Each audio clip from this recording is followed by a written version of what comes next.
So let's move on to the next part of this episode here. And some quick questions of the week as we've started this little segment here. We're going to start with one that's a bit of a hot button topic in the last few days. Is the Calder Trophy finalists were announced, and maybe a little let's put on some Mortal Kombat music because let's get ready to rumble here. Lucas Raymond was not part of the finalists that were announced. Michael Bunting was announced. Not. I mean, what he's done this season has been impressive. I mean, he does lead the league in rookie points. So, Peter, we'll start with you, or Devin, we'll start with you. What do you think about this? Lucas Raymond not being part of the finalist list and Bunting being in his place. Well, I have to start by agreeing with you, Matt. What Michael Bunting has done this season should not be overlooked and should not be downplayed at all. So, Peter, I'm not going to say all bad things here. Bunting has had a really good season, and I do, and for what it's worth, I do think he deserved a nomination. If he wins, I'm going to have an issue with it, but a nomination, by all means. And the reason why I'm actually a little bit okay with this is because I think I know who's going to win it. And I think, let's remember who votes on this award. Yes. It's the writers, right? Mm-hmm. And I think when you have one Red Wing at the top of your list, I think it becomes a little bit difficult to add another one near the top of it. I'm not saying that's right or wrong, but I think that might have been some thinking there.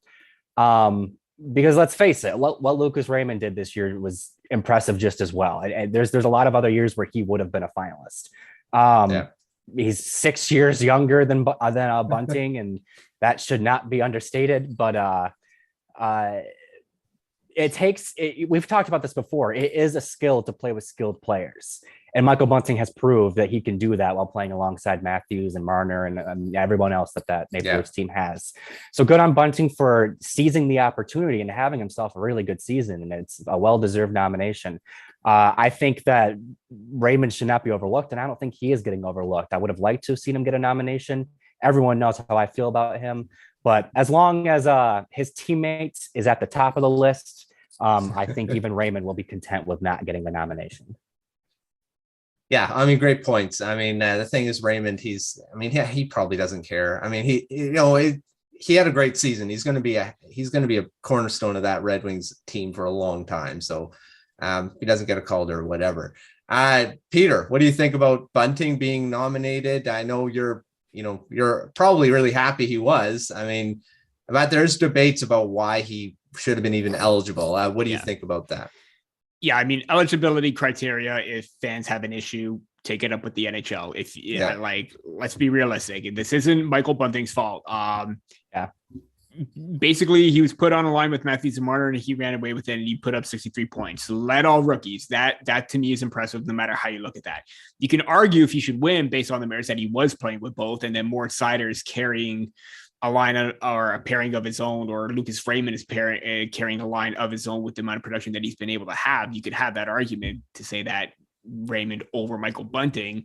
But even if you look at what Trevor Zegras did, you really can't take out what he did with all the goals that he scored, the flashiness, and how fans are getting excited, unless, you're on a broadcast and you still have an issue with it. But, it's interesting. It's an interesting debate. It really is. Yeah. And the fact that, we're still having this, and the fact that if you wanted, if you want to cut back on stuff like this from happening in the future, NHL's got to lower the age limit, bring it down to 24 instead of it being 26. I mean, it's not Bunting's fault. He was still eligible, ran away with it. And just for the record, if I was voting, I would not vote for Bunting, mainly because of the fact that he was playing with Matthews and Marner. Seider, to me, is the runaway at this position. If Michael Bunting does win, I mean, a little bit inside me would be happy, but it probably still wouldn't be right considering what Moritz Seider or even Lucas Raymond has done this season. To be honest, if I would have had it this way, maybe bump it up to 4 because it's hard to pick this time around. Yeah. But I mean, he deserves it. I don't think he should win it, but that's just me. Yeah. Well, I definitely agree with that too. Greg, final word on this. What do you think about Raymond not being named over Bunting? Yeah, I mean, I'll echo a lot of both what Devin and Peter said. I think Raymond was unfortunate. His teammates split a lot of that votes. And Raymond was great, but what Zator did at that position at that age, I don't even know why we have other finalists. Just give him the award already. The whole Bunting thing, the rule says he's a rookie. He's a rookie. Don't hate the guy, hate the rule. Granted, right place, right time for him. It doesn't hurt to be put on that line. It doesn't hurt to be on the Maple Leafs on that line. You're going to get a lot of votes because you're on the Maple Leafs and on that line. I think that's where a lot of the hate comes, because outside of Toronto, most people, man, we don't care for the Maple Leafs. We're kind of tired of the whole, hey, but none of these things are his fault. He got put on a line with two of the best players in the league on the most publicized team in the league. And he performed. And he's getting rewarded for it. So, end of the day, whatever. It's a finalist for an award that he deserves to be there based on the criteria. If he wins, then I got a problem. It should be Mo Zator. I mean, just looking back to Artemi Panarin was 24th when he won the Rookie of the Year in 2015-16. And I believe there was a player by the name of Connor McDavid, and he came in third, I believe, in terms of voting. Looking at Hockey Reference, Panarin 83% of the votes, Gostisbehere 63%, McDavid 57%. Granted, that season, McDavid lost like half the season. He lost half the season. So it was understandable, but still he would have ran away with it if it was held. Yeah, absolutely. And that's why I've seen a lot on Twitter in Blackhawks world, people saying, oh, he's too old. And I said, well, then you should ask Artemi Panarin to return his collar that you were so happy he won a few years ago after dominating a professional league across the globe. So like, you can't be mad when it's somebody else, but when a guy on your team does it, you're happy about it. So again, it's they need to change the criteria, I think, or, whatever. It is what it is. It's a postseason award. I don't lose sleep over it. Yeah, no, it's true. It's a debate that's everyone's going on it. So get your thoughts on it. I mean, it's great. The next one, we talked about it a bit at the beginning. The Devils getting the second overall pick. Just a quick roundtable here. Do they trade it? Prediction. Do they trade it? Peter? Only if you're getting help immediately at the pro level. Like if you're getting a roster player, young, talented roster player, that's the only reason why you should be able to make the trade. Then again, if you're looking for help on defense and you get a top 4 defenseman, so be it. Top 6 wingers, whatever, so be it. But if you feel like you have a lot of promise in taking a Slavkovsky, if they do go with Cooley, I doubt that at this point. And so be it. I mean, it only traded if it's the right deal and you're getting a really substantial package. Yeah. Devin, you agree? Is that the case? Or they traded only if they're getting a out of this world type package there? Well, I think this year more than any year in the past, like 20 years, basically, I think there's a real opportunity that the second pick does get traded.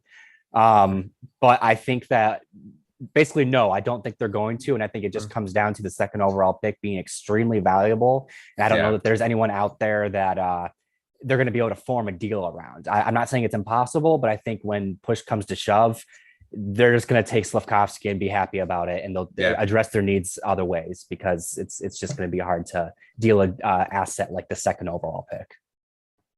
Yeah, for sure. Greg, what opinion on that? Do they trade that second overall pick?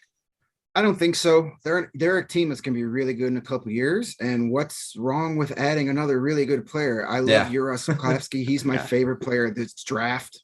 Take him and move on. There's no reason to trade that pick for a guy that's 26, 27, whoever it's going to be.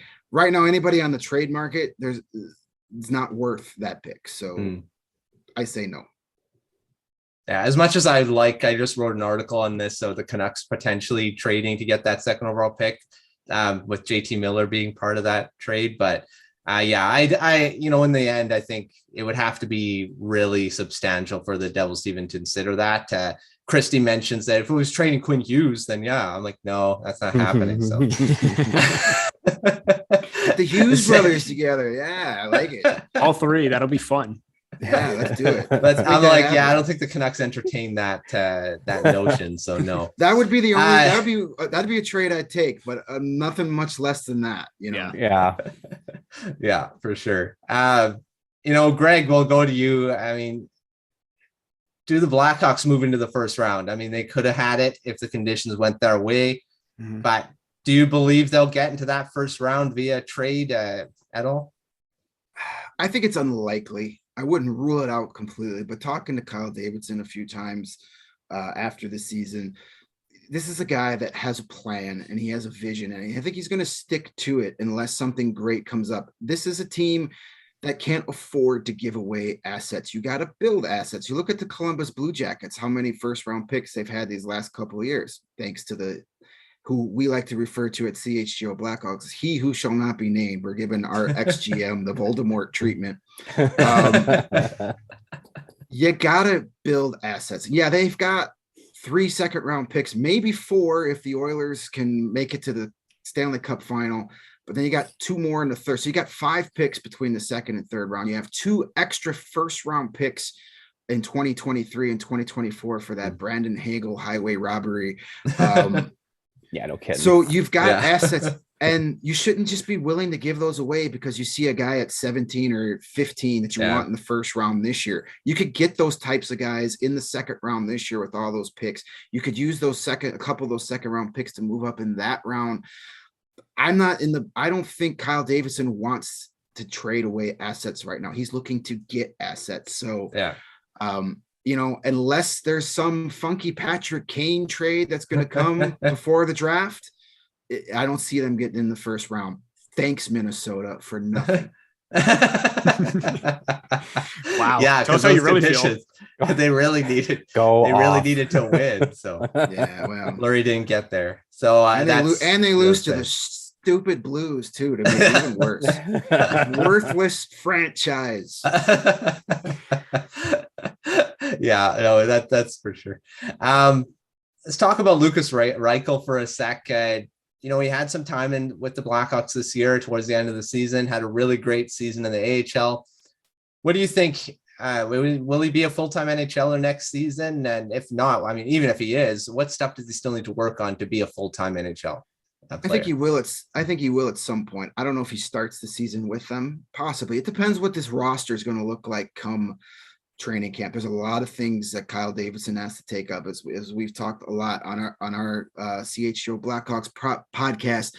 This offseason isn't about starting at ground zero. It's about getting to ground zero. Like, they're at ground like -100 right now. Kyle Davidson has to spend the summer just getting back to ground zero. So it all depends on what the roster is going to look like. You can't just go out there with Patrick Kane, Jonathan Toews, Seth Jones, and the Rockford IceHogs. You got to get some veteran guys. You got to look for some guys that maybe like a Matthias Janmark that you had, played really well, flipped for a couple of draft picks. So I think he will be a full-time Blackhawk at some point. As far as what he's got to work about, head coach Derek King has talked about a lot, and you see it on the ice. He's got to get bigger. He's got to get stronger. He's turning 20 at the end of this week. So he's got a lot of growing to do. He's got the height. He's got to fill out. He's just not big enough to compete on that 82 season game grind at the NHL level. So he'll spend this summer hopefully adding some muscle, getting a little more strength, but he's played really well this season in the AHL level. He's got 2 goals in 3 playoff games already for the IceHogs as they advanced to the division semifinals against the Chicago Wolves. So I think Reichel is going to be a very good NHL player for years to come. I don't think he's going to be a superstar. I don't think he's going to win any Hart trophies anytime soon, but he's going to be one of those top 6 guys that is going to be a foundation for when this team can be a playoff team again. Yeah, 100%. The thing is about, not everyone's going to be Hart Trophy winners. You can't have a full team of them. So, but yeah, I think he's going to be a heck of a player in the future. And but every prospect needs to go through this, get stronger, adjust their game from the AHL to the NHL. And we'll see what he does next year. It's going to be fun, I think, for Blackhawks fans to watch him, regardless of where he is. So, and they need to add more than just him, because he is bar none, their top prospect. So the refreshing part is the new regime seems to value development and patience, which is something that he who shall not be named never did. He look at Kirby Doc. Kirby Doc had zero development, and and it's showing. They've rushed guys. They've had no patience. They've traded Henry Jokiharju, Adam Boquist, because they weren't superstars right out of the box. Yeah. So it's refreshing to see this regime say, hey, Lukas Reichel, spend 2 years in the AHL. It's okay. We're not winning anyway. So let's get you where you need to be. Yeah. Well, that's the way you do it. And I think, rushing prospects rarely works well. So, I mean, there's the rare case that guys just do it, and that's not rushing because they're ready.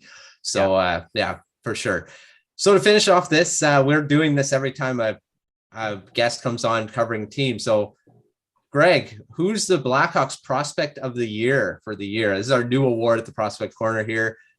Who would you give this award to?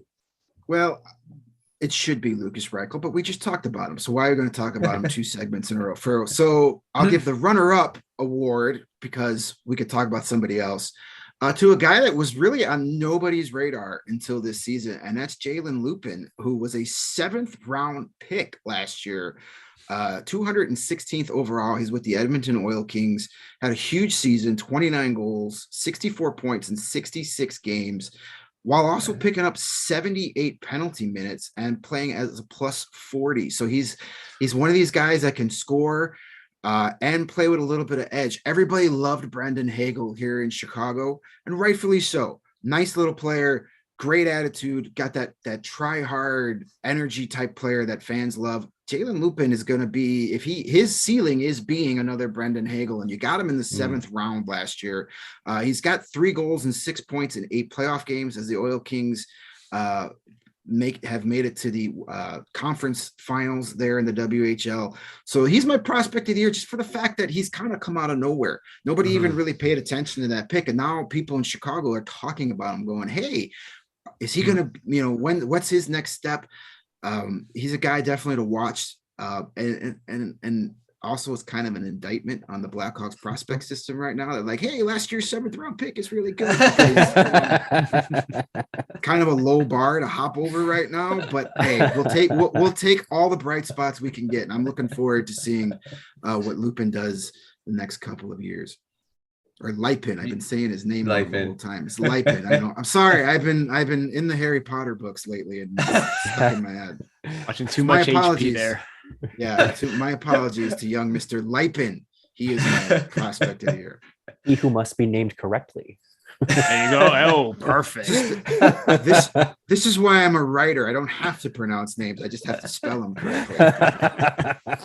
Yeah. I mean, it is. I mean, when you have prospect, and this is the same thing with the Canucks, you got Aiden McDonough at the top, close to the top of a prospect when he was a 6th round pick. I mean, it's about as much as I love him. I mean, he's going to be a good player in the NHL, but when a 6th round pick is in your top 5, there's something wrong with your pool. So let's end this show with prospects of the week, as we usually do here. Greg, we'll start with you. Who's your prospect of the week? I'm going to name a guy we've talked about already on a mock draft, and that's Matthew Savoy with the Winnipeg Ice. He's had a nice run here. They beat the Moose Jaw Warriors in a five games to advance to the conference finals there in the WHL. He had 5 goals, 7 points. Come playoff time, your stars have to be stars, and he's been one of their stars along with Geeky this year, and he's brought it, and he's got them in the conference final against Mr. Lipin and the Edmonton Oil Kings. That should be a really fun series. Yeah. Well, the WHL has had some really fun playoffs. Yeah. Some of the series have been really good, and some upsets that have gone on too. So it's been really good. Devin, this is a name we've heard a lot on this show lately. Who's your prospect of the week? Yeah. Like you said, this is a name that's popped up a lot, and to Greg's point about your star players needing to be your star players in the playoffs, this is a player who fits that category, and I'm talking about Wyatt Johnston. He currently leads the OHL in playoff scoring with 21 points in 10 games. Mind you, he's played 2 more 2 more games than the next closest person, and the next closest person has 1 point less than Johnston. But he's following up a really dominant regular season in the OHL with a dominant playoff run. This, like you said, Matt, this player has been brought up a number of times already, and it's because he keeps doing great things. For the Stars to have gotten him at 23rd overall, it's looking more and more like that was a steal. Good for them, because Tyler Seguin looks like he's not quite the Tyler Seguin we knew from a few years ago. And they could use a dynamic center sooner rather than later. So Johnston looks all the bit like a forward that they can build around. And I'm interested to see if he will be playing in the NHL next year, because I think he's certainly announced himself as a top prospect across the league. Oh, for sure. I mean, Johnston has been so good. I mean, and then add Logan Stankoven, who's we've talked a lot about too. I mean, these two are just going to be hell when the Stars get them in the NHL. So, I mean, I think the next Jamie Benn, Tyler Seguin combo there. All right, Peter, who's your prospect of the week? That is how you spell fun right there. And also I'd argue that that's great scouting on the Stars right there for absolutely. finding that much talent and having that much promise, considering you didn't play any games. Yes. I am going to go with, from the Kings and Frontenac's, Zayd Wisdom. It's a wise choice. Kind of out of the blue. You don't really necessarily expect him to try and be an impact player. Well, he is going to be an impact player because of the energy and style that he brings. But he was second on the Frontenacs in points with 15 in 10 games, and they are just on the cusp of possibly being eliminated by the North Bay Battalion right now. They're down 3-1. Game 4 is going tonight on Saturday, which is when we're recording. But the fact that he was able to up his production and be over a point per game, missed quite a bit of time during the regular season, and still decent production with 38 points. But the energy that he brings, the physicality, not necessarily, he's not a big player, but he plays a heavy game considering that he's 201 pounds. He's not afraid to get in there, lead a forecheck, lead an offense, and be a major factor. So the fact that he was able to have a strong postseason is a really great sign for Philadelphia Flyer fans, who they drafted him in the fourth round in 2020. So really solid pickup, and also Toronto kid. Really, really love that. Like Devin said, it's a wise choice. Peter Cherry there going for the Ontario boy. Let's not push it there. All right. My prospect of the week is from the Edmonton Oil Kings, Dylan Guenther, who, again, this is another player we've talked a lot about on the show, and for good reason. I mean, he's been leading the Oil Kings all season long and in the playoffs as well. He's on a point streak, crazy point streak right now, and it is right now at 8 games, 9 goals, 3 assists for 12 points. This streak started on the 21st of April, and it's still going on May 14th. So he's leading the Oil Kings right now. And I mean, what more can you say about him? He's probably one of the best prospects in the NHL right now. And the Arizona Coyotes are going to add another one at this draft. And Guenther is just going to be leading the charge, I think, for the future. And he's just such a goal scorer. And like you say, it's reflected in the goals he's scoring. I mean, he's at 9 already in this, this streak he's on, and leading that Oil Kings team, who has a lot of talent, mind you. They do got a lot of talent on that team. So Kosa has been really good. We'll see how far they go in the playoffs, but he's definitely making a case to be one of the best that the NHL is going to have in the next couple seasons. So Dylan Guenther is my prospect of the week, and I'm sure Pat's loving watching him right now in the tub. So great for Guenther, and great for the Coyotes, as long as they're still in Arizona. So that is our show for another week. Thanks, Greg, for coming back to the show and joining us in the Prospect Corner for another prospect discussion. It was great to have you back. Yes. Oh, it's great to be here. This was I missed these Saturday morning chats, so be happy to jump on any other time. Well, we'll definitely have you back after the draft. I mean, we're going to be talking. I mean, the Blackhawks may not have a pick in that first round, but they will have picks somewhere else. So We'll talk about the draft class of who they got with you right after the draft. So we'll definitely have you on towards right after as well. So it's going to be fun. So that's the Prospect Corner for another week. Thanks everyone for joining in, the fun and the mock draft and all that stuff. So it's been fun, and prospect coverage and the draft coverage is going on at the Hockey Writers right now. Lots of profiles, features are going to be coming soon. We're going to have a writers mock draft, full first round, and I believe the second round too, Peter, right? Yep. First two rounds. Look forward to that. There's going to be some fun mock draft stuff coming up. Thanks for joining us, and make sure you're checking out the Hockey Writers for all the playoff coverage and, of course, the draft coverage as we go on here. And check out this Hockey Writers Sports Betting Guide. That is link is in the description below. Of course, if you're make sure you're doing it responsibly, and check out the resources below if you're having problems with addiction to gambling. Thanks for joining us for another Prospect Corner. We will see you next time.